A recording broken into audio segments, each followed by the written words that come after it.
Everything for today. I would appreciate everybody sitting down. Close your eyes, and I'm going to give you a little something to think about. Everybody sitting down? I want you to sit down and put yourself in a meditative stance of meditation. And in the dark, you want to call it that, I want you to demand that all dark energies leave our space. Just demand that all dark energies leave our space.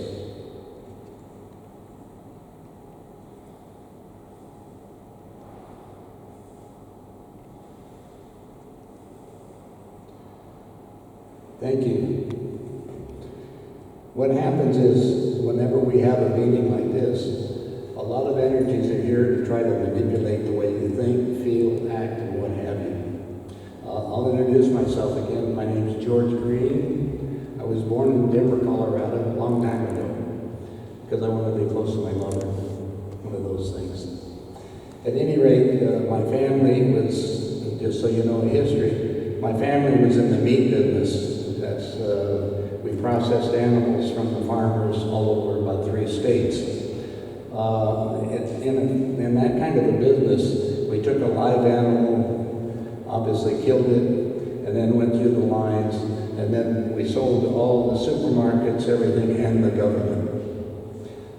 As a kid, I had 4 brothers. We all worked in the packing house. I was the runt, so I didn't have to do a lot of heavy lifting and things. But I made boxes, helped load the trucks, worked on the killing floor a little bit. I didn't like that, but I worked primarily on all the organs that we took it out of the animals. Anyway, as I get older, my dad needed some help, and I was a school brain, frankly. School was boring. I always spent my time in the library, and then go take the exams and walk away. At any rate, as we went on to this game into the world, I went out, I looked into what my dad was doing and how he processed the stuff, and I said wasn't sure I wanted to do that. On the weekends for a hobby, I was a rock hound. You know, the guys go out and dig up rocks. Well, I'm from Colorado. I had 63 counties, and we have more minerals than about any place in the world. So I spent my weekends rocking on these things. So my what I wanted to be when I grew up was a geophysical engineer. That's geology, basically looking at the physics and then put everything together. And we had a lot of friends that were in the oil business and other things. So I figured that's what I wanted to do when I grew up. Well, I graduated out of high school, had to work for my dad for a while. I was all scheduled to go to Colorado School of Mines, and then I got in a big fight with my mother, and she basically threw me out. I was 17, didn't have anything better to do, so I went looking around. All my friends were joining the various services, the Army, Navy, and what have you. But I went down to the Air Force and talked to them, and it looked interesting for it. When in high school, I spent a couple of years in electronics. In the old days when you had radios, anybody remember the tubes, old radio tubes? Anyway, that's the type of stuff that I worked on. Anyway, I took the Air Force exam, and they wanted me, which is fine, except for I couldn't get into the Air Force until I was 18 unless my parents signed for it. Well, I wasn't talking to my parents at that time. So what happened is the Air Force, believe it or not, gave me a hotel and food coupons until my 18th birthday, which is August the 13th, which is a couple weeks from now. Anyway, my first day I joined on August 13th, I was down at Lackland Air Force Base, which is where they do all the supposedly training for 6 weeks. I was there, I took exams again, they cut all my hair off, you know that story, and given me all the outfits, and I was starting to do the training, but they pulled me out, so after 14 days of basic, I was sent to Illinois, where I spent a year in electronics and airborne communications. Now, at that point, I finished that school. This is all the radio equipment and communications on all the aircraft that the Air Force had. My first assignment was Edwards Air Force Base, fortunately. Edwards Air Force Base is out in the desert, the high desert in California. It's a huge base. Our runway is 23 miles long. But we had all the super secret things at that place, and so anything that I worked on was basically all top secret, and were created by the different various companies in order that we test them and then they could put them online. Well, at the time, and I'll bring it up to what happened, I was pretty good at the F-104, the Starfighters. At that time was our fastest plane. It wasn't our fastest plane, but it was the one commercial we had. We also, one morning, and this was the last week in August, just so you know, in 1958, they assigned me to do the post-flight inspection on the X-15. That's the forerunner of the space shuttle. So it's nothing more than a rocket on skids. Basically, it lands on the skids. It does have some wheels. But the craft landed about 5 miles north of the main base. Well, I hadn't been bothered going anywhere out there. I'd go out and go on the planes.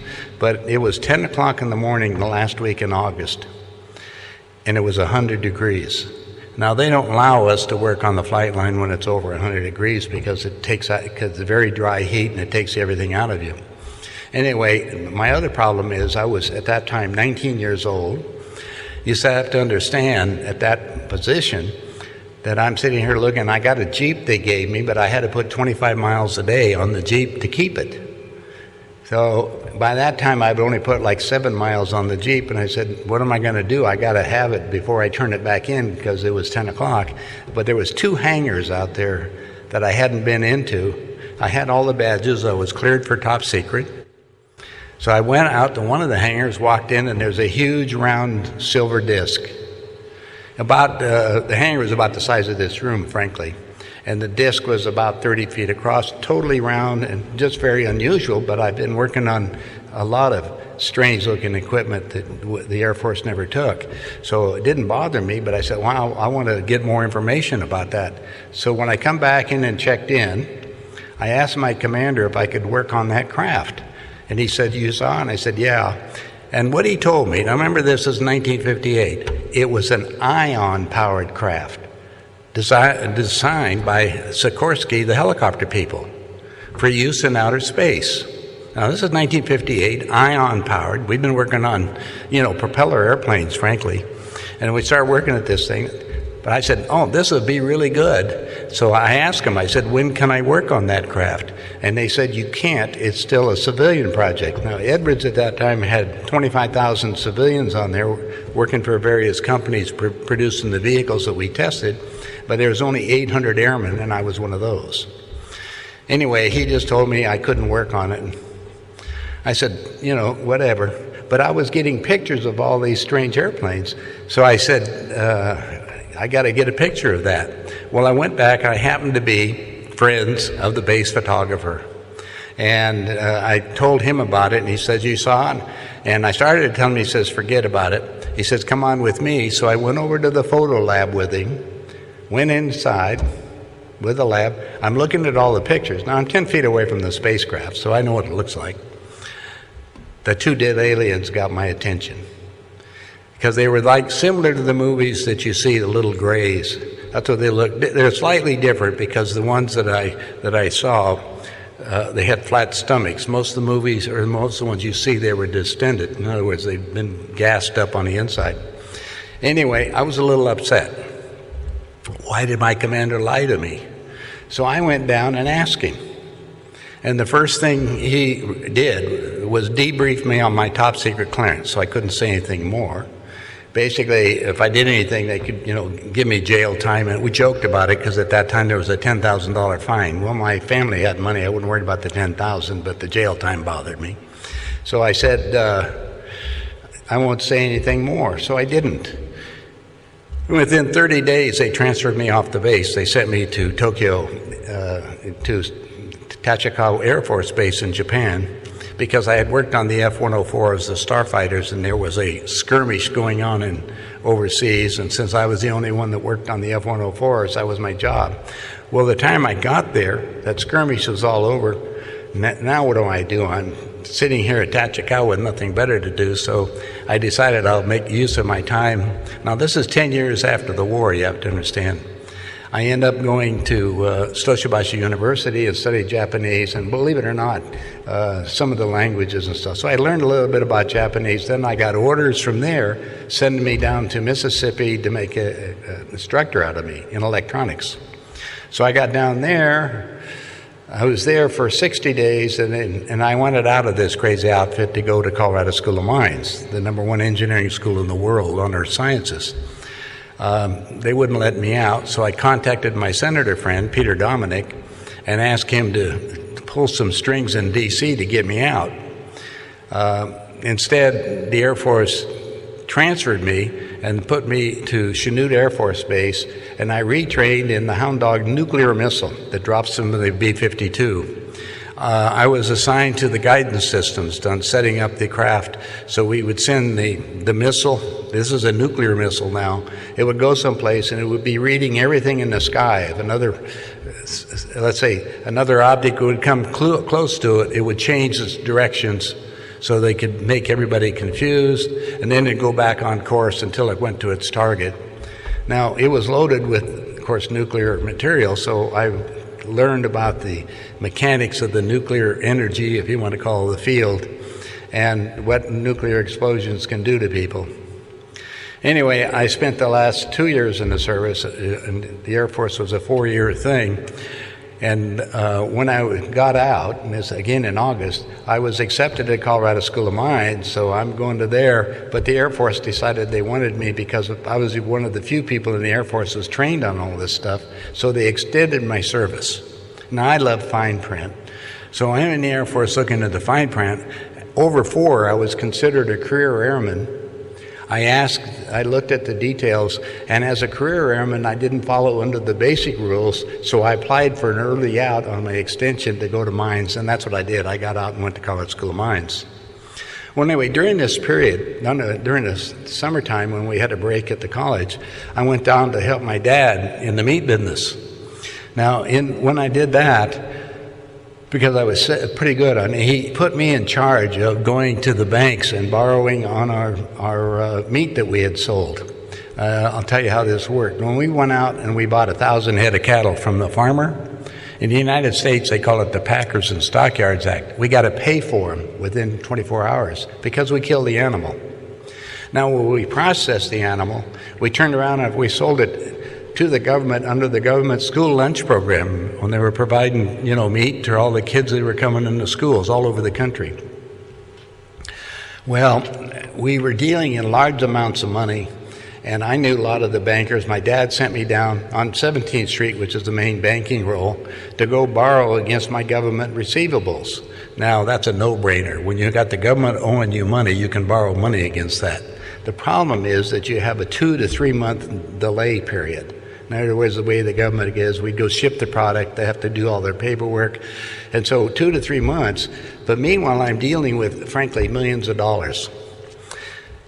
And the other problem is going to the bank, and they have loan limits.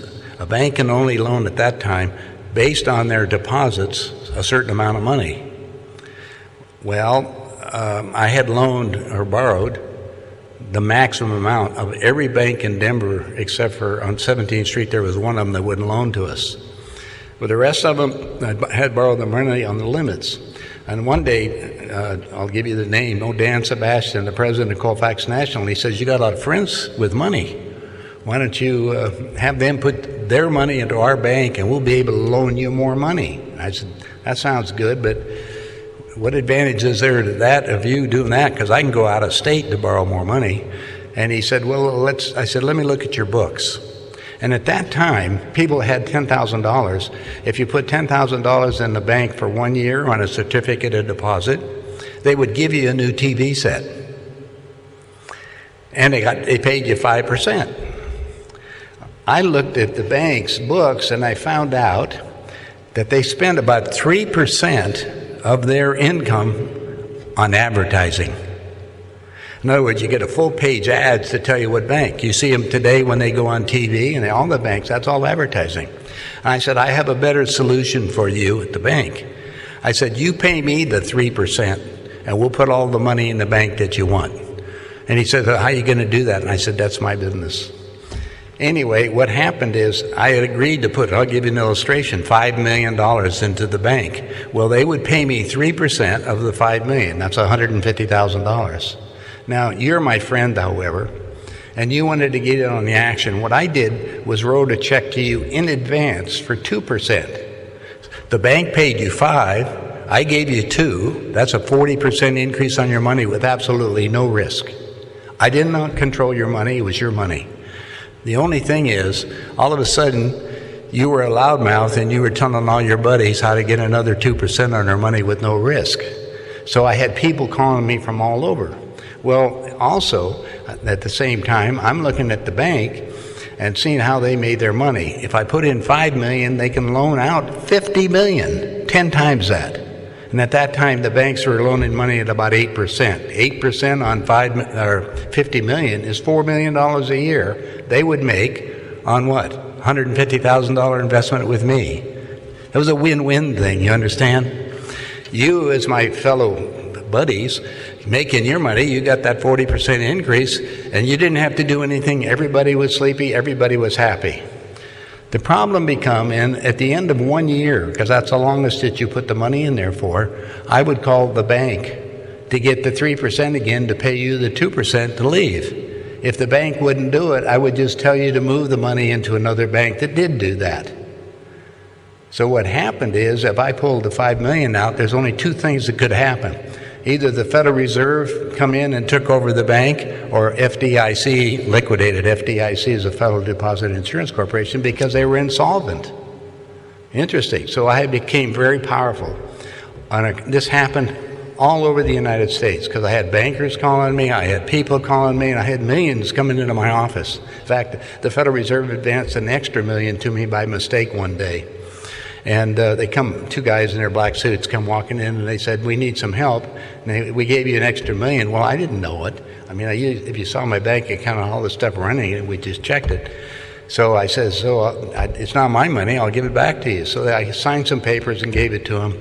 And the next day they came back giving me a letter for giving them back their $1 million. But they gave me a little porcelain cube, not porcelain, a lucite cube with 16th century Siamese porcelain coins as a gift. They're still on my desk. I just use that for I'm being a good guy. Anyway, that business was running. I'm still working with my dad. We're still playing the game, and it was the middle of January in Denver, and the snow like crazy, and I walked with my dad. We went to the Denver Stockyard Exchange Building, and the Exchange Building was kind of a 3-story building with steps going up, 2 of them, to go in to pay off the farmers and stuff that we had from the previous week. Well, as we're going up the steps, a man in front of us, and I didn't know him, he was an older guy with a cane, slipped and fell on the ice, fell down and broke himself, big time. He was in trouble. Anyway, I just went up to help the man, got him back up on his feet. One of his problems, he's on there reaching around for his watch. And I just, at that time, part-time deal, I was importing watches from Switzerland. I don't know if you're familiar with RADO watches, but that's what I was bringing them back in the days that you could get them reasonable. I just gave him one. Didn't ask him for anything, just said, here, take it, helped him in. That was the end of the story. 3 days later, a limousine came back down in front of our packing house. Now, our packing house is located where you have to understand the low end of the community out there, all the meat and processing and smells, all the stuff about it. I'm sitting here, what's a limousine doing down here? Anyway, they come in, and the driver says, I'm here to see Mr. Green. I said, he's in the back room. And they said, no, young Mr. Green. And I said, that's me. And I said, why you hear me? He says, remember you helped that man? He wants to talk to you. So I come back over, got in the car, went over to his place. Turned out he had a huge estate, all surrounded by high fences and everything else. And he said, I found out all about you and your dad. He says, I have a lot of money in the banks downtown, and I want to get that extra money that we can from you. And he said, let me do this. I want to buy all of your government paper, all of it. I'm just talking about lots of money. I said, okay. So I talked to my dad. I said, we got a new lender. I don't have to run around to all the banks now reloan them. And the man happened to be named Jake Burkhart. That was Burkhart Steel Corporation. Anyway, he was basically retired with multi-millions, and I didn't know the amounts. But he had one requirement. My dad and I, both of us, had to sign the notes. So once a month, I would come over with all my government payoffs, pay off the old ones, and then we'd sign a brand new note that's set up with my name on it as well as my dad's, because he trusted me. So I said, okay, we do all of that. Well, long and short of the story is everything's running along fine. Everything's going great. One weekend, though, I decided that I wanted to find out some other things going on. During this period of time when we were shipping my dad's product, one of my banker friends had to repossess a truck line, refrigerated reefers. These are big trucks that are all refrigerated to handle the meat going to places. And I told the banker, I said, let me handle this. I'll take over all your trucks in the loan because I can contract with myself to ship them rather than using outside shippers. So I did that. I paid, and of course I paid off the truck line within 6 months. Well, how this all fed in, one weekend, my wife, her father was comptroller of a small company called General Motors. Anyway, she wanted to go take my kids, we had 3 children, and go back to Michigan to talk, to be with the family. And I decided, well, wait a minute, I'm going to find out about why this one truck driver I have, when he goes on a trip, I'm always getting double the bills. So unannounced, I got aboard the truck. And I found out how truck drivers make money against their people. They would go into a depot and get a receipt that they had the inside dual tire change. The inside, there are 4 tires in the back or 8 of them. If you have to change the inside, they got to do all that. So I get an extra $50, i.e. it got cold. Or they go in and they supposedly fill up full of fuel, but the truth is they get half of it full, and I'd have to use twice as much then and still pay for it. So at the end of the month, or the end of the trip, then the driver would turn in all the bills and I would pay them all off. And this particular load, instead of costing me $400 on a trip, ended up costing me $800. So, but this went on for a while. So I caught on real quick on what goes on with the trucking industry. Well, that was funny because during that weekend, all my notes and stuff came due with Jake. Now, what happened is my dad went over to Jake, took the government paper, and paid him off. They wrote a new note, but I didn't sign it. I wasn't there. So he told Jake, when I come back, I'll sign it. That's fine. But I was on the road. Jake died during that weekend. Just one of these coincidences again. Well, the other bank I told you in Denver that didn't like my dad was the receiver for Jake Burkhart's estate. And they didn't like my dad. So what they did was demand immediate payment on all the outstanding debts we had. We had plenty of assets, but at that time my dad says, well, we got protection from the courts, so he applied for what they call a Chapter 11 reorganization. That, in other words, we have enough receipts and everything, we'll pay it off when we liquidate something else. At that time, the law was the largest creditor took over the business. And the largest creditor at that time was Jake Burkhart's estate, run by the bank that hated my dad. So what they did is they took all our assets and sold them for 30 cents on the dollar to the inside group. Now, I'm telling you that because it fits into the story a little later. As that goes on, basically bankrupted my dad. He's out of business and everything. At that point, I'm still playing with the banks and doing their stuff. And I started happening that way. But then the state of Colorado contacted me and they said, I had got to get licensed. And I said, hey, I studied law and business at the University of Illinois, and I love exams, bring it on. Well, they said, we don't know what to do because we don't know what money is. And they want you to have a license for selling money. And I said, what do you mean you're a bank? And he said, well, we don't know how to structure that. I said, no problem. I called our state senator, which was a friend, Peter Dominic, and I said, next time you're in D.C., the District of Criminals, I says, get me the accounting book for the International Monetary Fund and the World Bank. He said, no problem. So he sent it back to me, and it's about this thick. It's 8.5 by 11 inches size, to give you an idea. It's loaded with all kinds of information in there, but I was really curious about what the definition of money is. Now, for you people that are listening to the video or something, all you have to do is email me. I'll send you a copy of what the definition of money. You here in the audience, I think I can, if I got one in my pocket, I'll give you the definition of money. They don't have one. Just frankly, they don't have one. So here it left me up in a problem. And I said, well, I told the state, I'm sitting with them, now what are you going to do? And they said, we don't know what to do, but we got to get you a license. I said, well, just give me one. They said, no, we got to have something else. I said, let's consider money some kind of security, i.e. like a stocks. And they said, but what you're doing, you have to be a principal. And I said, bring it on. Anyway, examining everything, I end up become a registered financial principal, a broker-dealer, a securities underwriter for all securities, i.e. the stock exchange. I had my own firm, so to play the game, we're going to look at yourselves. Everybody out here has some spare money, and they all want to get rich, so they go out and they perceive that they buy some stock, and the company's going to go up and they're going to make money. That's what basically the stock business is. Stockbrokers make money trading these stocks in between each other, convincing each other a company's going to come down, so they determine the rise and the fall of what the stocks are doing.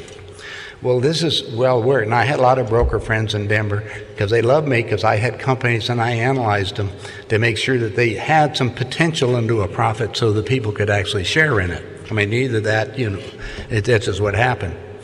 Well, during this period of time, we had the stock market drop 20% in one day. Now, we're talking about the United States stock market itself dropped 20% in one day.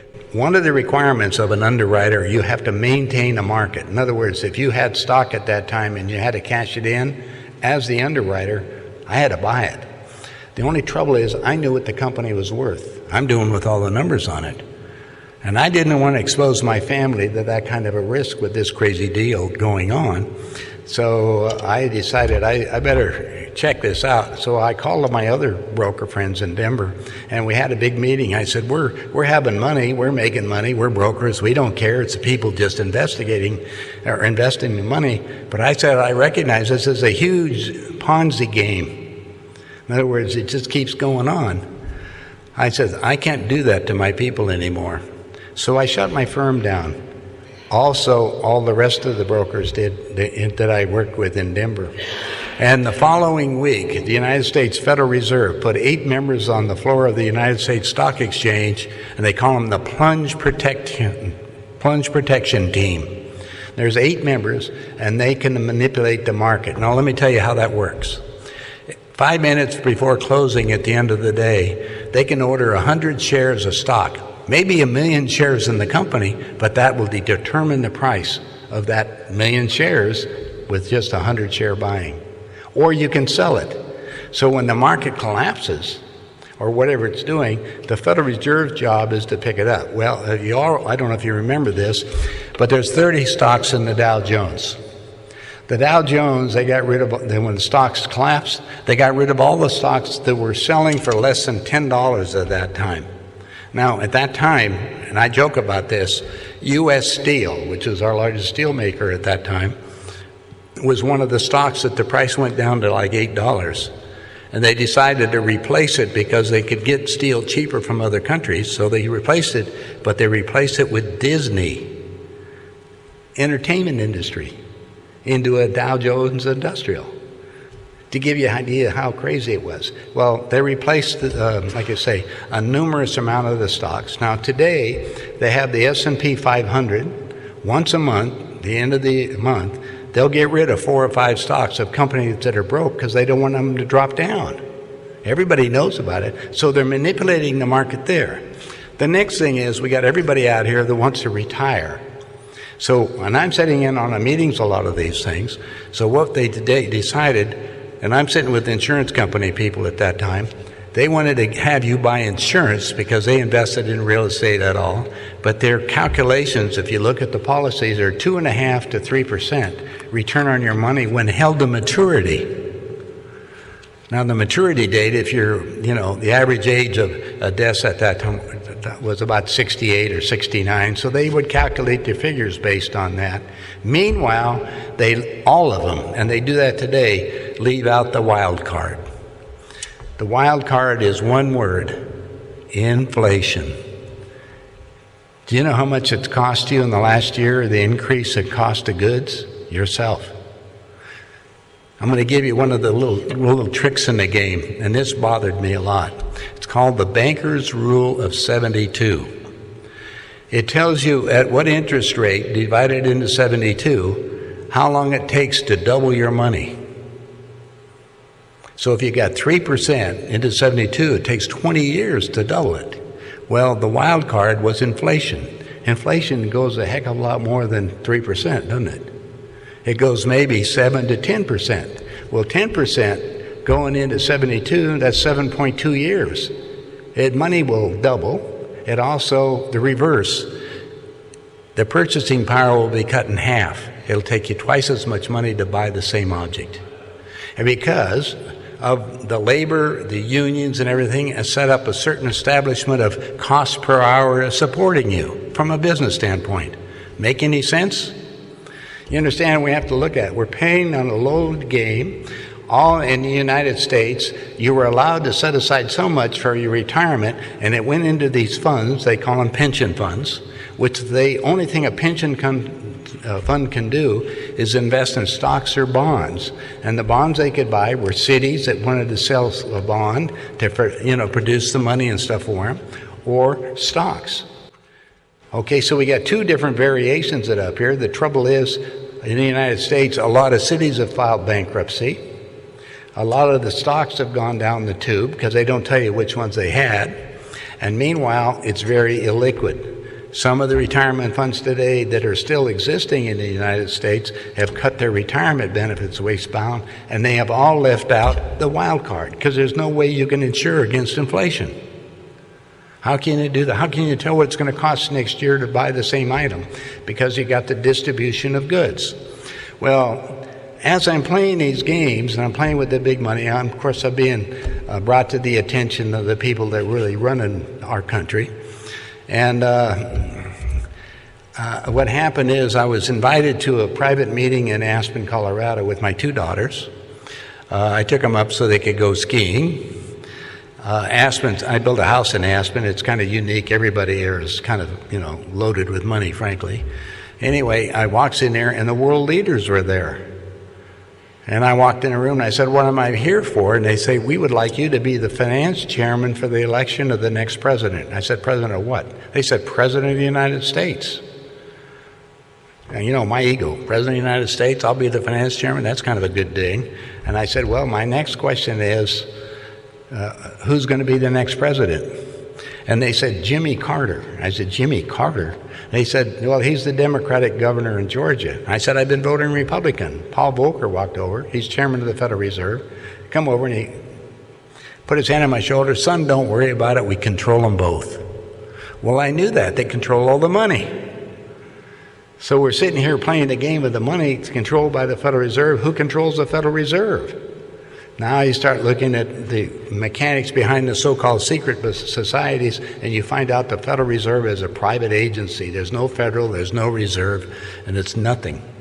So when they tell you have a dollar bill and it says Federal Reserve note, it's just a game of monopoly money. That's all it is. And that's what they're using. Meanwhile, the Federal Reserve had different divisions. Now they exist because of money. The bank itself, and I had a bank, and I was a director of a bank, a member of the Federal Reserve. What happens is, if you go down and they loan out that $50 million we were talking about, and they made that, they have to share some of the profits with the Federal Reserve Central Bank. Now, if you go to a Federal Reserve office in the United States, any of them, you'll find out that none of the employees are government. It's all private. So what are we playing? Then I started looking at other countries. Well, anyway, I'll go back to the meeting. I said, my next question, what does a finance chairman do? And they said, well, you sat with Ted. So I'm sitting down to Ted Kennedy, part of the Kennedy clan.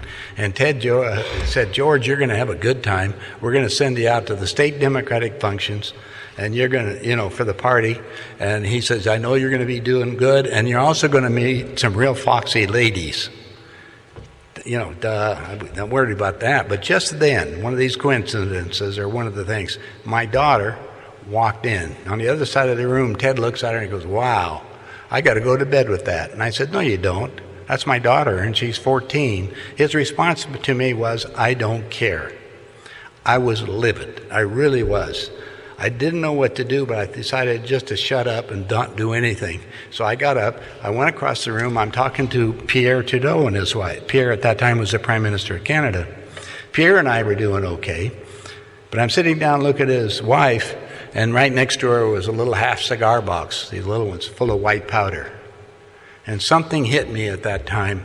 If the world leaders have to resort to this, I don't know if I want to be part of them anymore.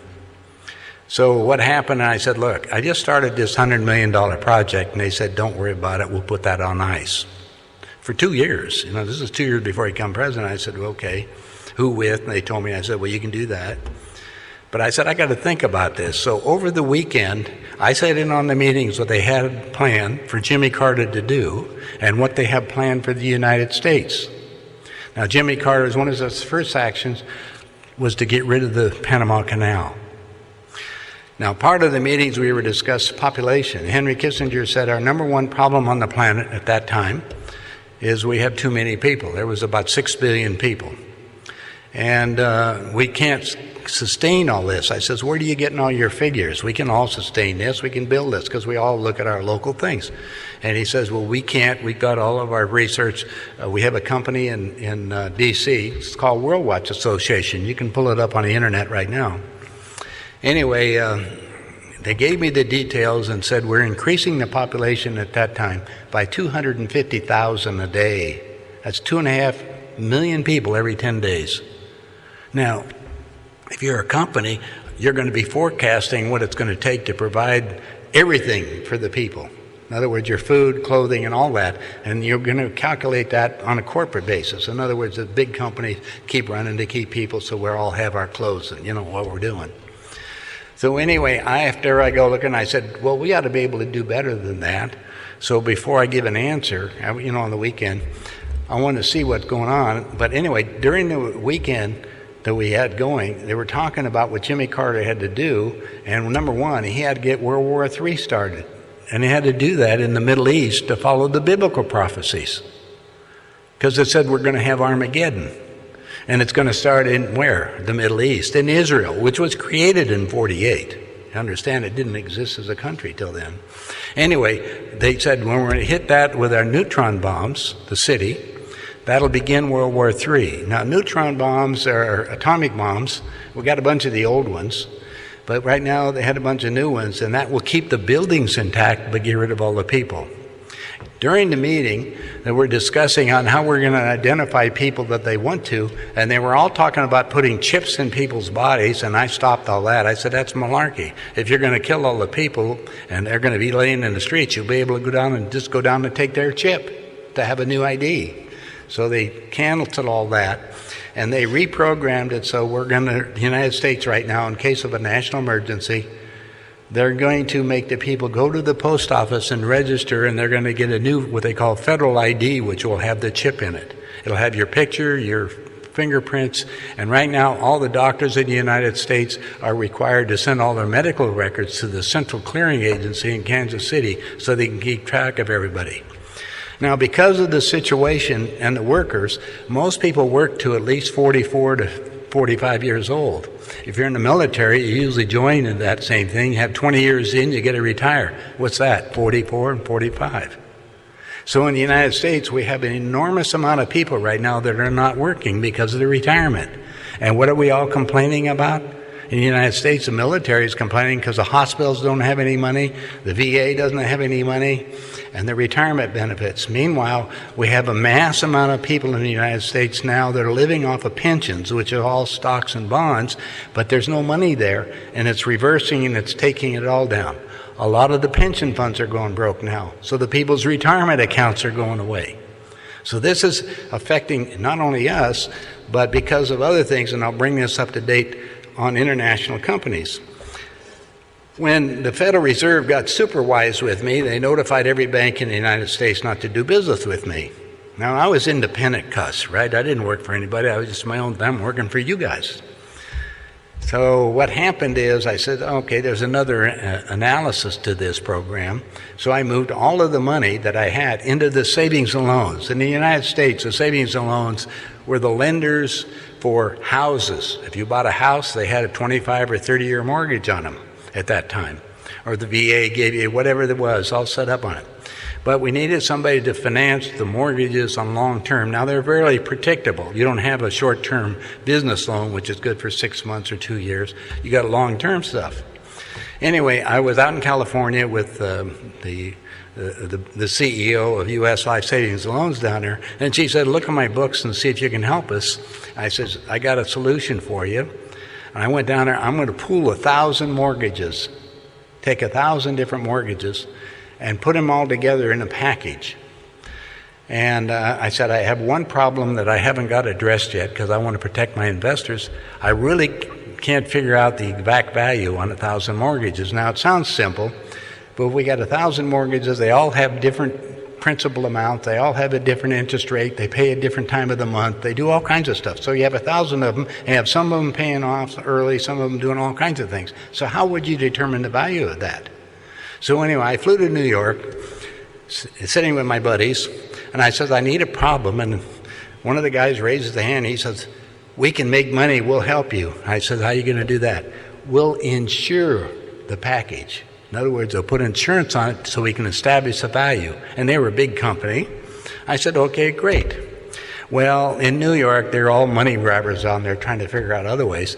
Anyway, derivatives were made at that time. Derivative means derived off of. So, in other words, we had a mortgage. This new instrument was derived off of the mortgages. The guys in New York then started, because the company was called AIG. Now, you all remember the stock market crash here a few months ago when a couple years ago, when the whole stock market stopped trading. Remember all of that? When they stopped all of that, the federal government went in and rescued and bailed out all the stock companies. That's to protect themselves. But they also bailed out an insurance company, AIG, who was guaranteeing all of these other projects. They have to understand where it all put together. AIG also has congressmen's retirement funds. They're covering themselves. That's what we're looking at. All right. Meanwhile, I'm sitting over here playing with the game, what they call in Switzerland, and we're finding out that they're having troubles too because they're juggling everybody's currency, whether it's Swedish there, the krona, all the different monies, the Japanese yen, the Chinese, yuan, the whole works. How do you juggle it? And it's all exchanged through one central bank. Well, these banks are nothing, just a big monopoly game again. So now we're back to the same position. How do we go on from the rest of the world? Now, I'm one of these guys as an analyst looking ahead, and I've calculated what happened. And so what happened for me, I went out and I said, I figured at that time inflation was about 8%. So what I did, I had a couple of friends that had a couple of restaurants in Denver, and they said they wanted to franchise the restaurants. Now, these are good restaurants. I mean, they're real well managed. They did really good. People stood in line to go in them because their prices are right, low price and everything. And I said, you guys want to franchise these? I got a better deal for you. I said, I'll tell you what, you go out and find the location that you want. I'll build the building. I'll buy the ground. And then we'll go ahead and lease it back to you at 8% because I was calculating the future events. And what I did was call you guys and say, I got some money over here. I'm going to guarantee you a higher percentage than you ever had. And I got something else, tax advantage. I'll get you the 8% tax-free because when you build a building, it immediately loses its value, in theory. Am I right? That's called deflation or the expenses. So what happened is, however, the restaurants were too successful because instead of, if they sold $1 million worth of product, I would get 8%. My deal was 8% against my capital or 8% of the income. So no matter what happened, it's kind of like today, if you go to Best Western franchise to put a hotel name on, they get 8% of the income coming into the hotel. I don't know if you knew that. That's all the chains work the same. So what happened is I'm looking at that for my people down here, And the restaurant that I calculated based on 8% of, at that time it cost me about $300,000 to build the thing. I started my own construction company and run the project. So 8%, all I needed was $25,000 a year income to do my 8% and make it even. Well, it turned out is most of the restaurant did $1 million. So we got $80,000 return on our investment of the $300,000, which is 20-some%. Well, you're loudmouth again. You're telling all your buddies about the best thing since chocolate milk, right? And so all of a sudden I had more. So I was building in 22 states. I ended up crossing over into the barrier with other things, learning all the games and everywhere I could on a direct basis. Well, that's all well and good for the game on all the stuff. At the end of 5 years, I'm just going to round out the figures. One of the problems, Buck Frederickson, the attorney for the company was called Village Inn Pancake Houses. If you've been in the United States, you may be aware of them. Anyway, Buck called me. He said, we have a problem. He says, we can't borrow any more money. Now, the reason why they had to borrow money is I refused to finance the kitchen equipment. You know, the ovens and everything else inside the building, because after they use them once, what are they worth? Basically nothing. I didn't want to put you at risk, and I didn't want to do it. Anyway, because of their obligation to me on each one of them was this 20-year or 25-year mortgage, they couldn't borrow anymore. They were upside down. So their solution was to go public. So they went to the stock market, and they started Bicor and bought me out. That was one of the agreements I could do that, and they did. So that put me out of the restaurant business per se, which is okay. Now, during this period of time, I had a house in Aspen. So I'm going to bring up some other things. I went up there, and I had a new housekeeper that came in and took care of the place because I wasn't there all the time. She had a book on it, a big picture book, big 12 by 12 inch picture book of photographs of UFOs. The incredible pictures, they were exactly the same thing I had seen at Edwards Air Force Base back in 1958. Now, this is 1984. Now, I'm astounded. How come the world hasn't come forth at this time, this 25 years, to tell the people the truth about ETs and UFOs? So I didn't have anything better to do. I just flew down to Phoenix, and I talked to the couple that printed the book, or had the book published. And they said they were investigating a man in Switzerland who claimed to be in contact with beings from the star system, the Pleiades, who said they engineered this planet for $500 million. Now, that $500 million was part of the meeting that Jimmy Carter had he put into motion, called the Plan 2000, which called for World War III starting to reduce the world's population back down to 500 million. So I'm looking at this cross deal, and there's something right in this thing, but I got to find out a little bit more. And I said, look, you can go wake up the kids and doing what you want to. And I said, what can I do to help you? I don't want anybody to know anything about me, but I'll help you in some way. And he said, we want to publish the next book. And I said, go for it. And they said, but we need the money to do it. And I said, I'll make a deal with you. I'll loan you the money to publish the next book. But when you get you selling enough of the books, they didn't have to sell that many. Pay me back, forget about me, I don't exist. So that was the agreement, and they did. At the end of 90 days, the guy sent me the accounting on selling the books, and he had received 3 times the amount of money I gave him, but no check. I called him on the phone, I said, where's my money? And he said, well, we found out who you are, you don't need it. I said, that has nothing to do with it. It is an agreement we made. So I said, I told the guy, I said, look, we got a real problem, and I'm going to make sure that I get paid. And I said, just the sense of the thing. Well, that was in Phoenix. I happened to be building in Phoenix. I built a Best Western Hotel down there. It's on Bell Road going to Grand Canyon.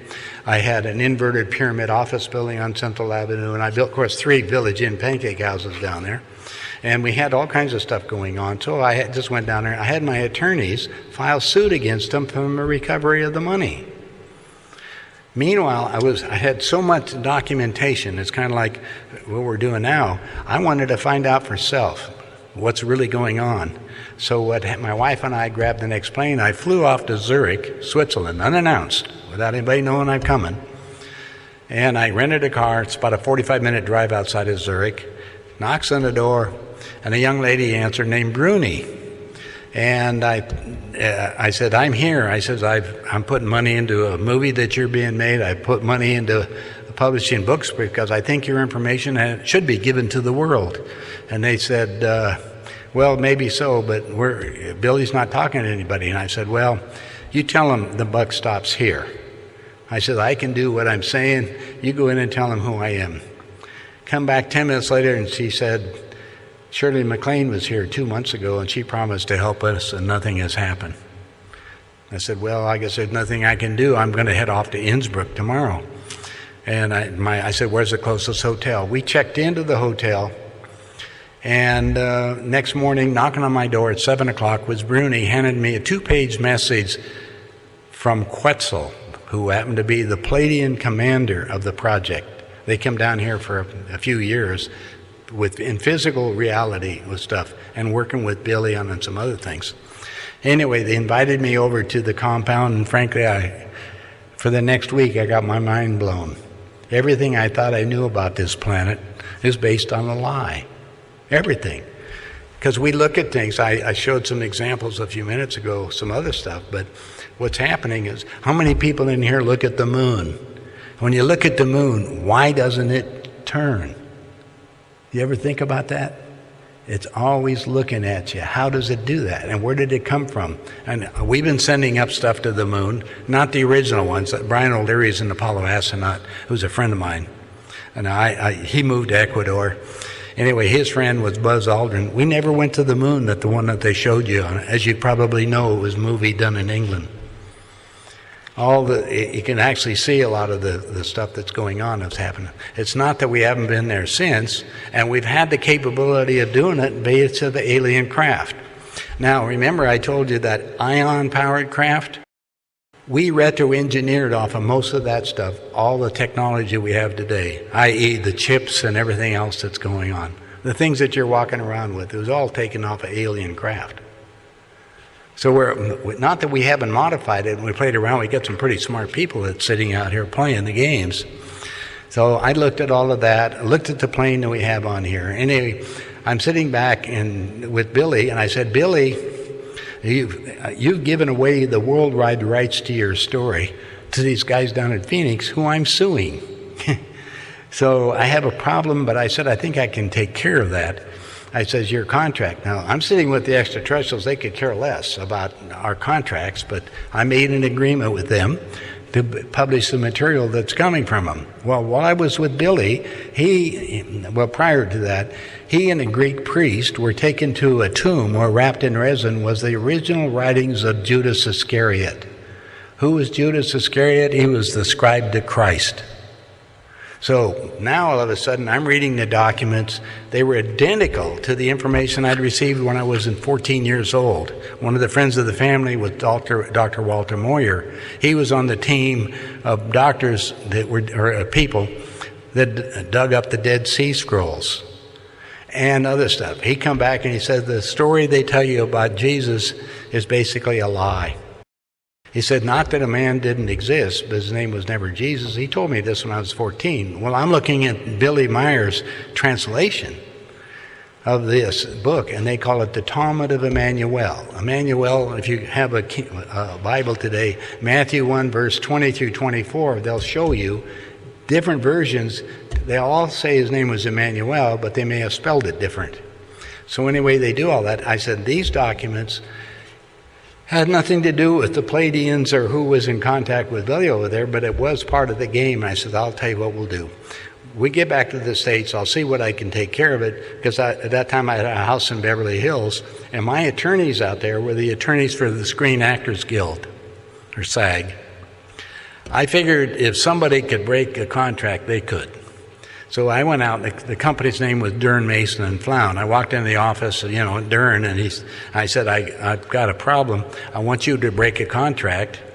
And I told him I made a deal with ETs and that. He laughed. He just took my money anyway. But he said, I'll set it up. So about a month later, he calls me. He says, I've got a judge willing to hear the information, but I want you to fly Billy over here to the United States because you have to appear in our courts in order to have some satisfaction. And I said, fine. So from his office, this is in Beverly Hills, we called Billy in Switzerland. He answered. He speaks English. And I told him, I'm going to send you, get you the money to give you a ticket so you can fly over here to appear in front of the court. And he said, George, remember I showed you pictures of the West Coast being destroyed by an earthquake? I said, yeah, I saw San Francisco's pictures totally wiped out. And he said, I can't leave Switzerland. I'm going to stay here with my kids because I know I'm safe here. And I said, well, we'll have to find another way for me to do this then. So when I left his office at 1600 Avenue of the Flakes, or Avenue of the Stars, anyway, when I did that, I got in my little SL convertible, my wife and I, and we're going down the Hollywood freeway in broad daylight. The Pleiadians had one of their little beam ships following us in broad daylight, just to remind me what was going on for real. I mean, you have to understand, my whole life is changing all of a sudden. Anyway, we got that done. I'm sitting, at that time I picked up a house down in North County, San Diego. And we were down there, I'm going to say, forget all this stuff, overlooking the ocean, have a good time. I got contacted directly by the ETs, and basically I'm making an agreement to get their information out. So we started that, and I ended up doing, the next thing is taking the book, The Talmud of Emmanuel. I have a copy with me. And what happened is that you can see the original writings themselves and you can look at it. In other words, I say that because when you're doing translations from the languages, there's always something that's a little different. Like when I was in Tokyo studying Japanese, they don't have a word for lightning. You know, the closest thing they have is called ekireiki, or a bolt from the blue, which makes sense to them, but that's their translation of what we consider lightning, and in other languages it's different. So what happened is, when we're looking on the translations, we said, wait a minute, this is going to upset all the churches, because you have to understand, when King James got out, you remember he said it had about 24 people working, but all 4 people got 2 or 3 books or 4 books in the Bible to do the translations. So they all have their different opinions when they made it. That's the reason why the King James, there's 200 versions of the King James. Certain things in the Bible, the word didn't exist. So it's fascinating to see how it translated. Anyway, when we were here, we said we want some authentication of the book to make sure it's real so we could get it out to the public, because everybody's going to come yelling at me, every minister, everybody else here, because I defy them to go ahead and disprove it, because it shows all the lines and what they took out and what they've changed in the verbiage. Normally I show that on a video that I have, but we're not doing that today, and it's available. Well, what happened is we sent a copy of it to Dr. James Deerdorf. Anyway, he's a professor at the University of Oregon. His religion was a born again, and he wanted to disprove the documents. And we said, go for it, because I want to have the truth out here to the people. So he spent a lot of time on the book. And if you go to your internet right now, pull up TJ Research. Now it could be .com or .net or whatever, but you'll see TJ Research is the entire book. Then he shows you the translations of them. He's got 400 pages of this stuff. We'll show you where the Bible, how they've changed it, and what they've done. Now, he verified the whole thing and went even farther. So he's going around he's going in the United States primarily, doing lectures about that. Now, we're upsetting people's thought patterns really heavy. So I'm going over Latin America and I say, wait a minute, Catholicism, who did this? Then we started finding out how the churches manipulate things. The Bibles were all put together in about the year 300. Father Origen of the Catholic Church took out the word reincarnation at the year 553. I don't know if you knew that. Because we don't die. The you inside of you continues on. This is just what I call, jokingly, a rent-a-wreck. We're in this journey for a certain period of time that is engineered by our DNA. We can almost tell you what you're going to do based on it, depending on the food that you have. And what the food you're eating, your environment, and all that stuff that's going on, which I go back to the meeting I had on the Plan 2000. which calls for world reduction of the population down to this 500 million. And we were discussing neutrons are really cheap, but cheaper than that are biologicals. So they figured out a way to make money while they're killing us off. So they're giving you all the biological stuff and the poisons in the food that you eat in the stores, the genetically modified things, so we can create diseases that that doctors can treat you while you're dying. They don't want to cure you. There's cures for everything, but they don't want to tell you about those. What we have to do is keep these mechanisms. Now, doctors can only work because the insurance companies will insure them. And the insurance companies control the pharmaceutical companies. They don't allow the pharmaceutical companies to put out a certain product, if you research it.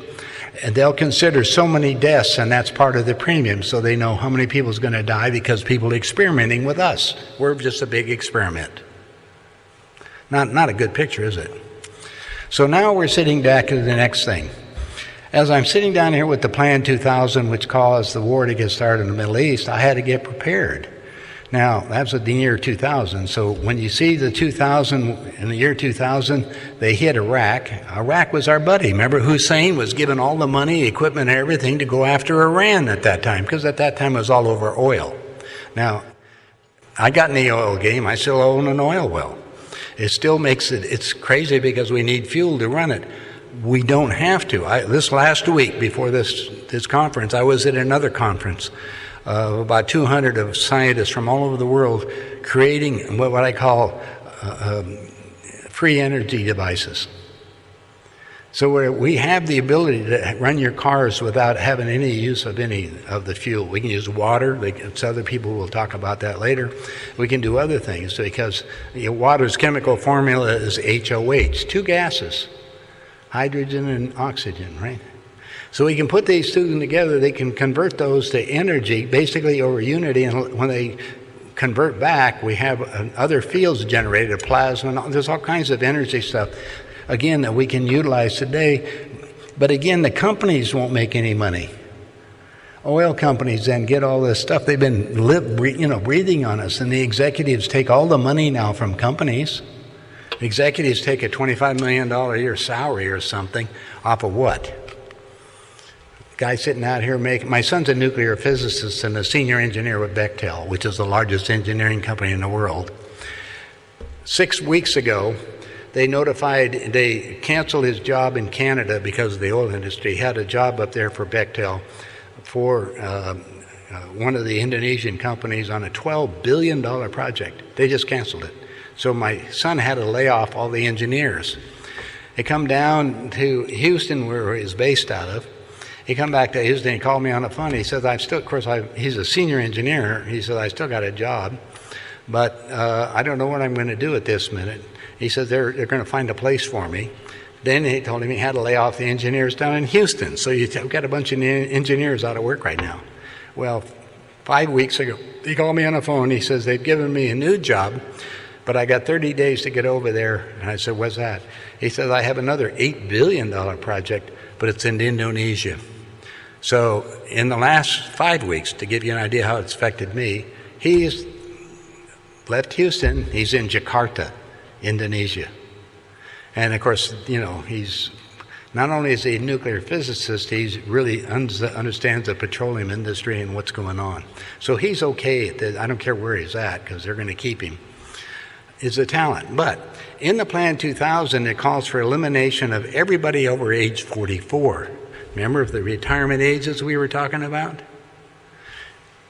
Everybody's going to be retiring. They're no longer, you're not producing. You become what they call an expendable container or a useless eater. Now it's great. There's two ways to keep track of this problem. Get everybody interested in what? Sports and entertainment. On the weekend, what is it? The football games, right? Basketball team, hockey, whatever it is. Keep everybody interested in stuff as they take over the world. Right now, they're running out of options because every country I've been to, are having some financial troubles. Now, I flew to Beijing, China. My wife, at the time, her stepmother was Chinese, and she was on a board of governors in Hong Kong. Now, this is before China opened up to the public. I was invited over, and I went to Beijing because, look, my financial deal, they wanted to ask me questions too. I got over there, and the guys told me it's 5,000 years. It's our turn to run the world. So at this point, they're buying up the world's assets. Down in Chile, they bought the largest copper mine. In Canada, they own the second largest oil refineries and everything. They're also buying all the companies and everything with money that was created by the United States. Meanwhile, they've been buying our bonds. They have $2 trillion. China has $2 trillion of our debt. Now, when we start talking, how many people know what $1 billion is? Have any idea? $1 billion is 10,000 $100,000 homes. Can you imagine? But $1 trillion is 10 times that. Our country is 100 trillion plus in debt because of derivatives. We have nothing to cover it all. It's all blue sky. Meanwhile, the Federal Reserve right now is advancing $50 billion a month to keep our country stable because we have so many people working for the government. As long as we got people working for the government who are not producing anything, basically, just shuffling paper, we're keeping our country afloat. Well, I keep looking at what's going on. Part of the plan is to cause civil unrest with all the different countries. So what do we have? We get individuals around places. They may not even be real, but they create these false flag happenings all over the planet right now. People getting killed, doing all this kind of stuff. I have one of my associates, there was a man that was in the CIA, and he lived in Albuquerque, New Mexico. He was 63 years old. He retired. Anyway, the government was going to come down and get rid of him because he killed 123 people for our government. Now, interesting, doesn't sound like much, but then you go find out who he killed, and then what happened with all of that. I was just looking, I have some of the information. What occurred is that of the people that he killed, some of them were, and I'll show it to you, I won't show everybody else if you see me after the lecture, but you'll read the names on the list, some of them, and it's sitting down here. There's the three people that killed, a part of the 8 people that killed Kennedy. There's 3 of them listed on here, and he took them out because they were complaining they only got $50,000 apiece for their part in the execution of JFK. Meanwhile, a couple other people you may know, and I don't know anything about it, people that are in Turkey. I don't know who Obasanjo is, but he was killed on July 1952 by this guy. A couple other ones were down here. King Farouk was killed. They do it in different ways. Nasser from Egypt was killed in September of 70. All these people were set down as a list on it. We had from all over the planet. Dag Hammarskjöld was killed in Sweden in September 18th, 1961 by this one man. Now, he took out airplanes just to get one person. So you have a game that's playing on with people. If they wake up and they no longer become, quote, accessible, they'll be eliminated. Well, right now, the game is on for the whole planet. They got to get World War III going. Now, we have to go back to the environmental issue. Because of the planet's location in the universe and the cycle we're about ending and the things that we're doing, we're messing up planet Earth. Big time. When I was down in Panama a few months ago, the ocean temperatures have raised 5 degrees. Now, if you take water and heat it up to 5 degrees, it's going to seek the cold water out. So what's happening is our currents, as you know, they go reverse in the southern hemisphere and the northern one. But you go to both of the poles now, and they're all melting. It's not that they have ice, but it's like 3 inches deep rather than miles high. This is all happening. Meanwhile, the air currents are changing. My off-planet friends say, get ready, we're going to have 300 to 400 mile an hour on the surface of the planet. 300 to 400 miles an hour. There's nothing that I built would stand that. except for a dome structure which the Pleiadians live on in their planet. So what happened is I flew down to Italy, Texas to Monolithic Dome. You can dig it up on your internet. Monolithic Dome is David South, and I learned how to build domed houses. So I built 3 in Las Vegas. My wife built the first one actually in Montana. These are structures that will withstand everything. They're insulated with 4 inches of foam, and they're 4 inches of reinforced concrete. They'll withstand anything if we go down. You can heat them with 1,000-watt light bulbs, and it's easier to create that off thing so you don't have any power to run your house. But anyway, look it up. That's things that we're going to have to get prepared for. The trouble is they're not square structures like we've been doing. These are round structures that we have. On top, they look like a half of a baseball. Now, we redesigned them a little. I built them too, and I had a problem because they're basically a ball, right? And if you got a ball, curves on the outside were down. I didn't know what to do that couple of feet. How do you decorate the house? So we changed now of the dome. We pull up about 3 feet before we start the curve. So that gives you the square rooms. I'm just showing you how we modify stuff, and I'm still playing the game, doing that. Well, as we're playing this for all the way around, now we're telling people how to do that. Next thing is, because the food is being engineered scientifically now, so we have all these genetically modified things, which may provide you some kind of nutrients, but they're lacing the nutrients with all the poisons that they've been putting on the plants and the animals. The other problem is, at the end of World War II, from Germany, we took the best nuclear scientists went to Russia. My son spent 2.5 years in a secret city in Russia, for Bechtel, and he said they're 12 years ahead of us.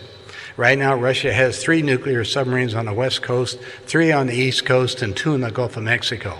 I was lecturing down in the Gulf, down in New Orleans a few months ago, and one of their submarines came up above. Now, these submarines are all loaded with neutron bombs, nuclear warheads, targeted at our major cities. So and that's just right now as we're speaking. China had a submarine outside of Los Angeles. They don't want to talk about it, but it's playing around. When I was with the Chinese in Beijing, they told Obama, you don't know how many nuclear bombs we have. So we're looking now at a world situation and who wants to take care of everything. And I don't care where you're at, we're living in an illusion of what's happening. I'm out lecturing, trying to get people to prepared. I have the accounting books for the new world system. All cash is going away. Everybody's going to have a debit card. The only thing that's used throughout the world right now to keep track of money between countries is gold. Now, of course, they tell you to buy gold and they want you to go in an option and gamble on it. I want you to have physical gold. I want you to have a little bit of it. The other thing is the poor man's gold is silver. You understand? Old silver coins, little pieces of silver and stuff. Because we're going to need trading things that you can keep that are small.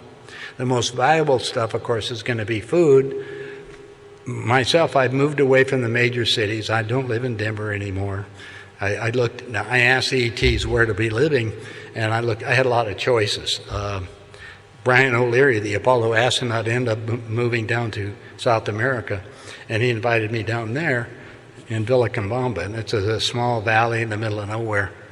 And it's really pretty, and it's away from everything, and it sure is fun, but they have the little drawbacks, because frankly, they have to bring the eastern part of Vilcabamba is down on top of the hill. This is at 10,000 feet, and the other east part of it is the Amazon jungle. Well, how do you get water up to the 10,000 feet? They actually have a pipe going by a couple of miles, 10 miles, a pipe to get water up there. Well, I found out there's another town north of that, and it's called Cuenca. It has 5 universities, has 3 rivers running into it, and most of the Americans are migrating there because water is the most valuable mineral we have on the planet, and it's being polluted everywhere. So I looked at that as a solution. I live in Montana. I have a river running right next to me in my house down there, and we have a little valley of about 5,000 people that think like we are. In other words, looking at stuff, they're building their little farms. We're going to work with each other. It's not going to be big cities because they're all going away. It's the little ones that we're going to be talking about working in community, because you can't live by yourself either. What are you going to do? I don't know what they're going to do. I sit here playing with a lot of the scientists trying to figure out how we're going to maintain ourselves in the days ahead. And that's where you can, I should be adding more stuff to my website and stuff so people on the current information, but it's coming down so fast right now. And I want you guys to keep track of all of that and find it as much as you can of the changes that are coming up. I tell everybody to have at least 2 months of income, 2 months, in small bills or whatever currency that you have, because when they reset the whole world currency, your neighbors and everybody will only be used to using what we're talking about, the corona or the peso or whatever it's going to be. And like me, I have the dollars, but only small bills. They're now, $100 bills are now being called in by all the banks. They're going to do them all. They won't let, if they take in more than like $4,000 in $100 bills, they have to report it to the IRS. And the IRS then Internal Revenue Service, and what they're doing is they're checking the people to see whether or not they really made it or did they steal it somehow. In other words, they're going to keep track of everything that we're doing. Now, I have a stack of currency from a lot of countries just to show you that the game of Monopoly we're playing is a Monopoly game, big time. Right now, we don't know what's running your country. You're aware of running it, how it is, but not at the very top because they're trying to keep everybody asleep. Meanwhile, what are we doing now? We're showing people getting killed all over. In the United States, we have more guns than anybody else, but most of them don't fire any of them. They sort of set them down. The hunters, we're getting down now that the hunters can't even go out and shoot anything because we're killing all the game. So we have another problem. The people that are in the cattle business, people are learning to eat meat has not been good. So what's happening, it's shrinking down. Meanwhile, the fields, in Kansas and other places, the water is not enough here to keep the crops going. In California, I mean, it's open desert right now. You go up in Kern County, everything's shut down. You got whole cities that are just closing in. Up in North Dakota, where we were doing all the fracking and everything, the whole towns were, Bismarck and Fargo, Moorhead and all that. These places were all doing well, and fracking shut down. I was up in Canada, and Canada's is the same way. You got two major cities, which is fun to go to, Calgary and Edmonton, right there, what we call the oil zone or fracking. They're all shut down too. So all these cities are starting to shut down. Canada's got its problem. And it's interesting that to give you an idea of family and how people are going, when I was sitting with, the head of Canada, it's noticing his son now is running Canada. It's kind of fun how you keep everything within the family because people try to correct everything. So things are all the same. I'm sitting here running around the world trying to wake up, but we have other people that will assist us that are off planet that will not do it for us. In other words, this is a game. You want somebody to come save you. That's the whole idea about churches. All you have to do is believe in Christ, you're going to be saved. Saved from what? He didn't say that in the Bible anyway. Read it. He said, what I do, you can do, and greater, and what you sow, you shall reap. The first law of the universe is to gain all knowledge. The first rule you want to do is the law of attraction. What you put out, you're going to get back. In other words, we got to have some kind of, and understanding all that is based in the books that I started publishing for the ETs. The first one was called The Handbook for the New Paradigm. The handbook is the first one. We want you, if you read it, some of the people in the audience have part of it, you start to understand a little bit from a universal standpoint where we're at and some solutions that you can utilize and make yourself part of the picture that we're looking at. Now, planet Earth, well, I'm doing a good job. Planet Earth is spinning around as we notice on it, but the question is, what are you? Are you a passenger of this planet? Are you on for the ride? What I want you all to be right now is part of the crew, to save whatever the remnant we can. Does that make any sense to you? What we're looking at now is a whole change of monetary systems, food systems, medical systems, energy systems, rapidly coming upon us that we need because we're running out of everything. Can you help? I'm trying to trigger your mind to start thinking. I've done some things out here with people. I'm not 100% free of everything. I've done things that I shouldn't have done. It's okay to look back. Don't stare. because the only thing that exists is right now and what we're going to do in the future. Now, I've covered quite a few things now. Do I have any questions from the audience?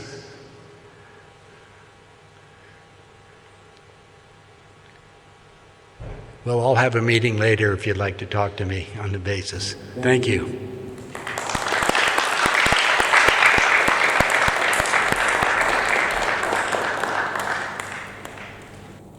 I want to show you, this is the copy of the book, The Talmud of Emmanuel. Maybe some of you have it. This is the writings of Christ when he was alive. He didn't do it, his scribe did it. I subsequently became in contact with Lord Michael Saint Germain and Cernanda, what is his current name. And they wanted us to have the spiritual laws and lessons of the universe, which is used in all the other planets. Boy, I just moved that, it goes. Anyway, that's this book. Now, I put them all, they're all online. Amazon takes care of all of these things. I don't have, but a few of these that I didn't, because I didn't know the audience. We didn't know how many people, books and stuff to carry to buy. But in this lays out everything that you want to know about the so-called laws. And I'll give you an illustration. We all recognize what they say, the Ten Commandments. Remember that? Well, my two pet peeves are, there's a lot of them. They're all listed in here, only the real ones. One of the commandments is thou shalt not kill. The real one is thou shalt not murder thy fellow man in thought or deed. John 1 says, in the beginning there was the Word. Wasn't correct. The beginning was thought. Words are just thought out loud. So we have to understand, if thought was the beginning, then we're all a product of the thought of the creation itself. Now, how do we access that? That's the little books, the handbook, Embracing the Rainbow and Becoming, give you the instructions so you can be in direct communication and be part of what we call the ground crew, the people that are going to help save all this thing. In fact, the last book I have is called Messages for the Ground Crew. But I don't let people get this book until they've read the first 3, because you can't go to the ending to understand it without having the knowledge to come up. So this takes some responsibility from your end of the world to come down. Oh, I gave you one of them. The other fun one that I think is great is thou shalt keep the Sabbath day holy. Which day is it? Think about that. Some of them pick a Saturday, some people take a Sunday. The real answer is every day. You give thanks to the creation for allowing you to have this experience every day. Now, back to your question. You're talking about the moon. The moon. Yeah. Why do you only see one continent? Oh, okay, I'll give you the answer was about them. First of all, the moon and Venus were two bodies that were hit here just recently. They're old bodies, but the moon is older.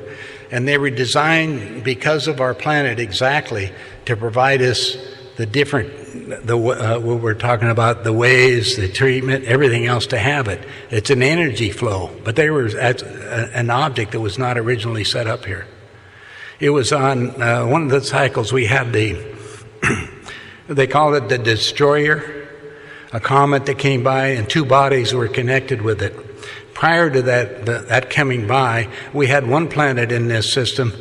The people basically destroyed themselves. That's the meteorite, the belt of junk that we have in space right now. Meanwhile, the moon itself was set up, the orbit, if you want to look at, and the connections on it, so we could have seasons and we could have all kinds of things on it to help engineer this planet. Today, now I've run all over the planet. Are you familiar with crop circles? You go to England, they have a lot of them up there. Crop circles are all over the planet in different places. Now these is where the spacecraft, the ETs, are helping stabilize this planet so it doesn't flip too early, because it's getting ready to flip on its axis. Now what you look at, each one of them, they're just pictures and everything. It really had two meanings. The first one is to help stabilize the planet. Most of them are, most of the crop circles they do over in England, but they do them in India and South America. I had one of them in southeast of Denver, about 20 miles.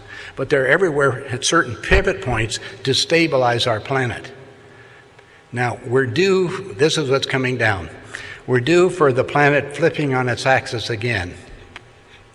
It may not make it a complete circle this time. There's some, right now, if you go to our North Pole in the last couple of years, it's actually moved. Have you noticed? The North Pole is at a different location on your calendar. We're all setting it up. We're getting ready for all this.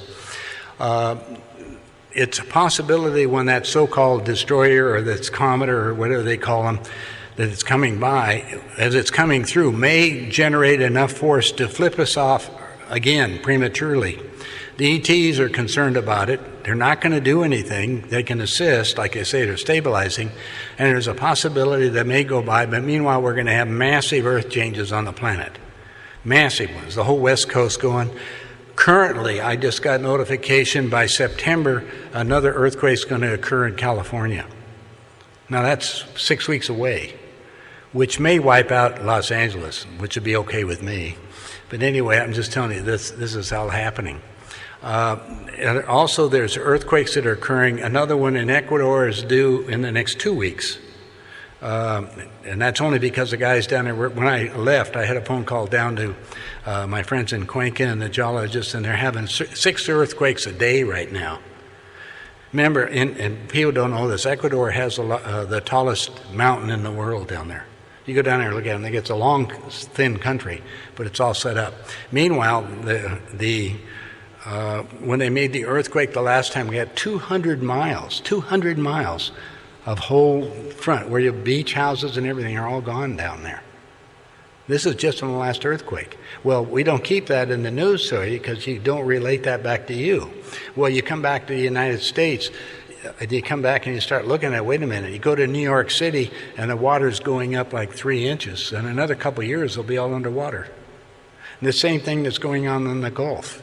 We have things happening everywhere, but nobody's talking about it and sitting down. Like me, I said, well, I'll make sure they're telling me to be above at least 2,500 feet from the ocean. Of course, I'm up in the middle of close to Yellowstone Park, and we're sitting here, and that's got a problem because that's all of the thermals that are going down there. There's a problem. It could blow up and just wipe everything out. We had a couple of volcanoes that went off in Washington, and we're 200 miles from where they went off, but there was so much soot and everything, it blanketed 4 inches of soot across the whole city where we're at in Coeur d'Alene, Idaho. So this can happen right now as we're talking and as I'm gone, because I think these things everybody's heating up. In the papers and the newspapers and on television, they're warning us. They're doing practicing tests now for evacuations. I was in Phoenix talking to FEMA, that's Federal Emergency Management Agency, and I said, what do you guys, how are you taking care of California?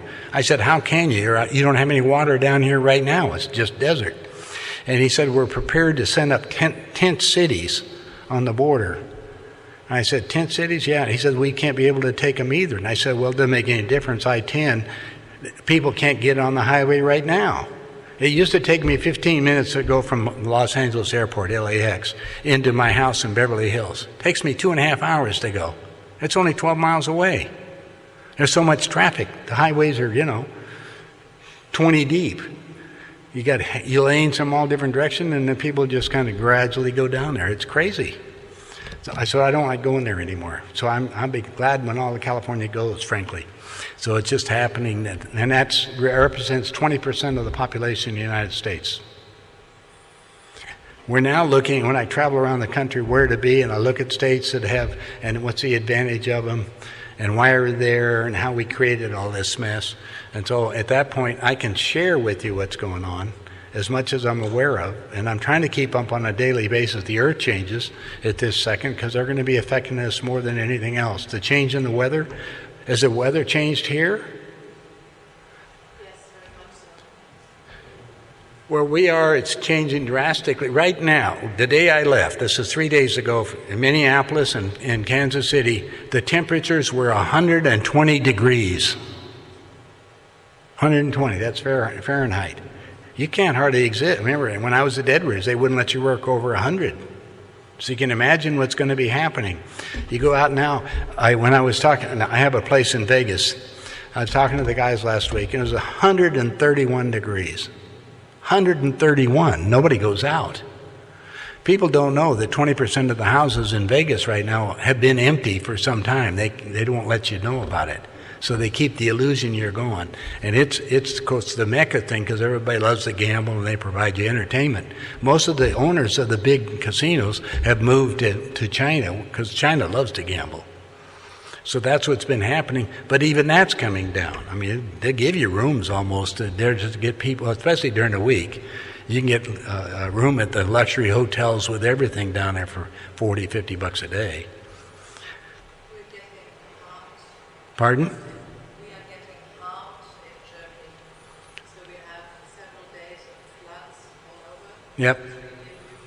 Then heavy storms, heat waves, and changes every 3 or 4 days. Your weather's going to be changed. Now, let me give you one of the problems that I had.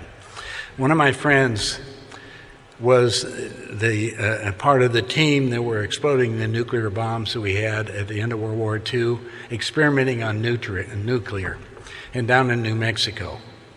And they were exploding them down there. There's pictures of them. You can see them on the internet, how they were exploding them down there and showing, getting in their little tape with their glasses on, and they'd all be protected. All the original team are all dead by radiation right now. The one guy that was in charge, fortunately, he lives in Salt Lake City, or he did. He just died too. But when we were down there, he said the biggest problem that we started exploding nuclear bombs in the higher atmosphere. We put them on our missiles, and they exploded a bunch of nuclear bombs up there, and they formed a band around the planet 4 miles thick. That's of radiated energy, of radiation, which is poisonous. What it's doing is allow the ozone layer to build holes in there now, and we're allowing gamma rays to come down through these holes, and we're killing off 1,000 life forms a day. Now, there's lots of life forms, so we have to understand. Well, like when I was my friends recently down in the Gulf, in Roytan, British Honduras, all the coral reefs are dying, all the fish are going away. I haven't seen it. Last time I saw any whales were up in Alaska. You used to be able to go in the ocean and see whales all the time. I don't even seen sailfish, and I used to go down to Mexico and sailfish hunt.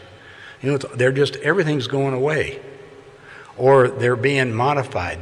I've seen new animals. You ever seen a cyclops? You know what a cyclops is? One eye. I saw a cow with one eye in the middle of her forehead, and just completely misformed. Well, this is happening to people too. People are having children now that are deformed big time, or mentally deficient, or something that's happened because of the radiation. And that's part of the game that they're sitting down. What were we going to do with civilization as such? Your responsibility is to gain all knowledge, which is what you have to do. For food and everything else, determine what you require. There's easy ways. Most of you people know about how to do muscle testing, I'm sure. In other words, you take a food and put it in your arm, have one hold it up, and see whether or not your body needs it. It's like vitamins. You take all the vitamin pills, put them in one arm and check them out. You may not need them, because your body is sitting here constantly trying to correct all these things. So you want to learn some simple techniques for taking care of yourself, because you're responsible for you. You got somebody else that's a maid or a friend or whatever else, you're responsible for them also, because you've agreed to do that. That's part of it. What we're trying to do now is awaken people. There's so much information out here, there's no way you can do it all. So the wheel of reincarnation, you come back several times to remain it, and your soul retains everything. This conscious mind sorts it. It doesn't retain everything, but it comes back from the soul level. And you have to learn how to control back that and ask for some guidance. The little prayer, I am a human becoming, help me become, gives my off-planet friends permission to communicate with you directly. So what you want to do is meditate and just say that. I am a human becoming, help me become. You had a pretty deep insight in the military complex. Do you know more about where CERN is heading for? For what? CERN, C-E-R-N, in Switzerland, the huge ring they built underground. No, I don't have any more information on that. I got troubles enough keeping up with what's going on in the States right now. But I do watch with other. I am connected. My son is married to an engineer from Mexico City, so we keep track a lot of the Latin America, because of my son. His wife's from Mexico City. She's an engineer also with Bechtel. So we talk about that, and they don't like talking about politics because they're very secure in what they have. There's no that in a particular deal. How many people in the world do what they're doing? Just a few. When I was in China, they don't tell you anything. They have huge things. They build whole cities there for people, and nobody's there. They've done a great job trying to keep their things going. China's a huge country, but it's all divided. All the people in major cities. And if you go over there on a trip, you'll find out real quick what 1,300,000,000 people are. And it's a total different deal. They control the whole system on that. There's no religions particularly. I mean, they allow some stuff, but most of it's being taken care of. Tibet means house of God, Tibet. Tibet is basically all Chinese at this point. You go from some of those people that moved out of the country will never go back. I have friends that are in the hierarchy in different groups out of India. I see them all the time. They got problems too. You got 500 million people over there. They're basically in poverty. You go to Latin America, you can't walk the streets for instance, in Rio. They got you see all the pretty pictures of the beach down there and all that kind of stuff. It's you go 2 blocks over and it's all slums. It's like, what's going on in this crazy place, right? You know why there are these massive cities with... Excuse. You mentioned in China there's cities built with nobody and massive cities. That's right. What's the reason for that? Yeah, well, remember when the question is, what did they do with the cities that they built that are empty right now? They were hoping a lot of the people, when they built the dams to cover all that river to keep water in, it's like us. We have the great water coming in from Colorado and never makes the ocean anymore. Well, the same thing was going on in China, but they decided to do advanced planning, so they put this out. They also set up the cities hoping people would go to them. Well, people don't do that. People go back where their friends are. If they're 100% mobilized, they'll be going to these cities, and I don't know the timing on that. I mean, I talked to them over there about what they were doing. We discussed building domes. I don't know why they didn't do the domes, but they're also aware of the population. But as they said, my last comment from them, it's 5,000 years. It's our turn to run the world.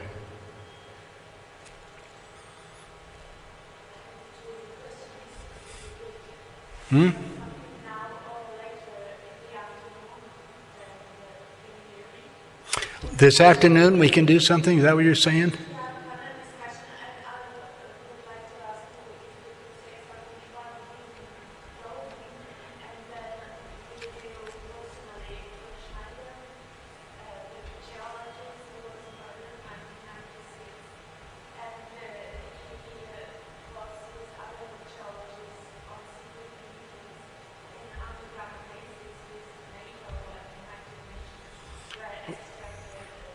You wanted to, the question was, or the question we're talking about the underground bases. Now, I want you guys all to think about underground bases. It's not that we don't have them. The question is, how long can you live underground? When I was sitting with the governor of Colorado, Dick Lamb, Dick says he was an Eastern liberal, we'll call it that, came to Colorado, instantly became the governor. That's kind of tell you, somebody from another state became the governor of our state, right? Anyway, I'm sitting with Dick and with one of my friends who was one of the secret society people, really powerful. Anyway, Dick says, I'm finishing up my tour. I got my ticket. I said, ticket? Nobody talked to me about a ticket. To the underground facilities in Pine Gap, Australia. Are you familiar with that? It's an underground facility for 35,000 of the so-called elite.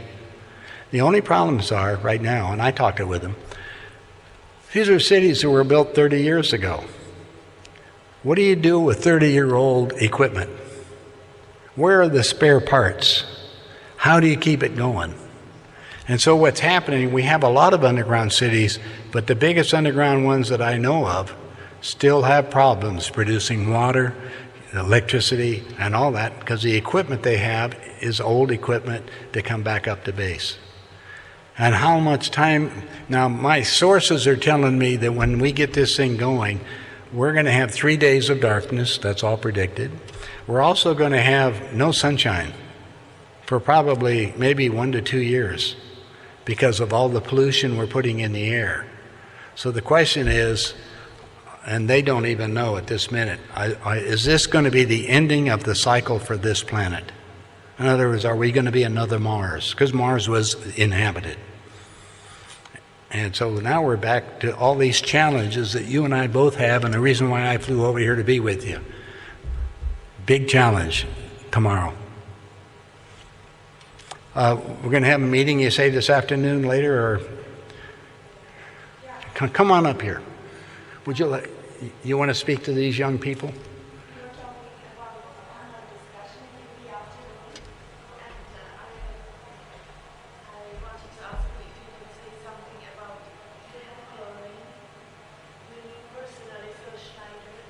Yeah.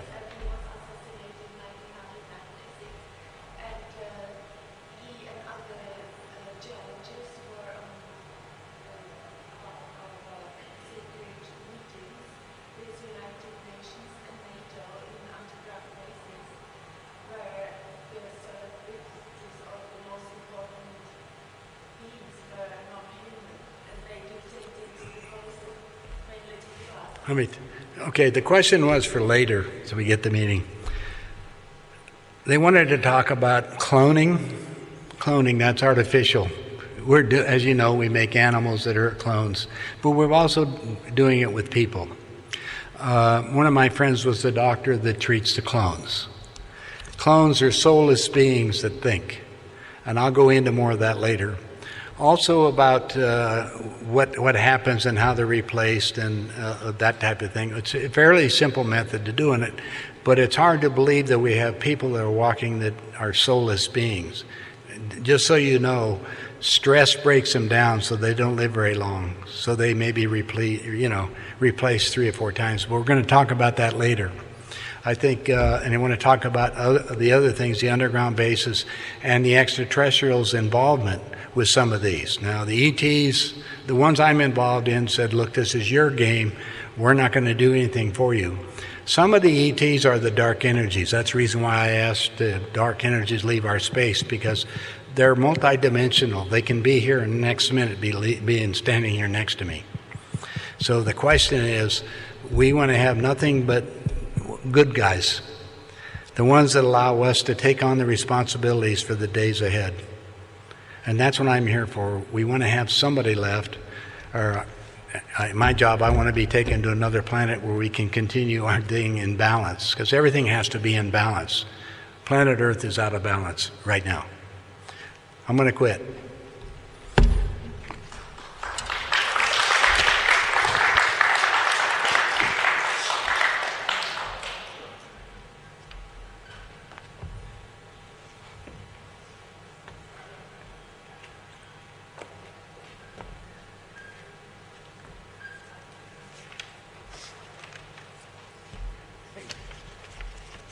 Since everybody's sitting here, I'll read you something.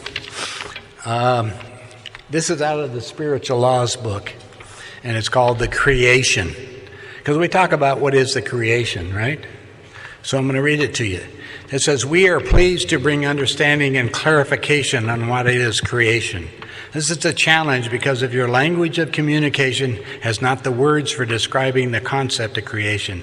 So as not to put any more limitation, close your eyes, call forth the great spirit of the one residing within you.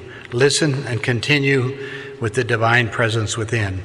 Now imagine a great circle of infinity with no ending, no beginning in front of you.